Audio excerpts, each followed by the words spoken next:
Why is Korean beauty so much more popular than Japanese beauty? This was one of the many questions I had when I started researching this week's episode of the Barefaced podcast, and the answer lies in geopolitics.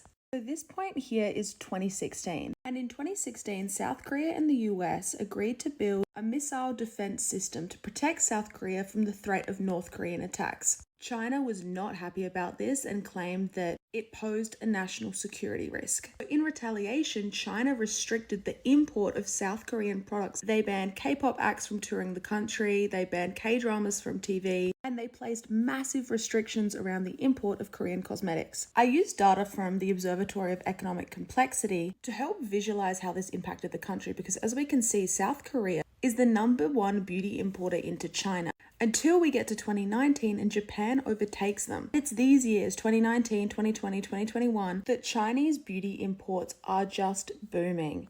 And South Korea is instead having to focus their intentions on growing in other markets. I built out all of these graphs to help visualize the story for my podcast episodes on Substack, and this one shows the total beauty imports into China versus the top cosmetic importer. So we can see that when Japan takes the reign, Chinese beauty imports boom from 9.4 billion to 12.3 billion. And before the boom, the US was the only other market that was a comparable size, plus it had the largest populations of South Koreans living outside of South Korea. Except that in those same years, the US fell nearly dead flat, growing from 5 billion to 5.2 billion. With a Western lens, Korean beauty seems so much bigger than Japanese beauty. But that's because things like Google searches and social media don't show us what's growing in China. And this is just the tip of the iceberg of the unknown power of Japanese beauty. So if you find this type of beauty business interesting, you'll really enjoy this.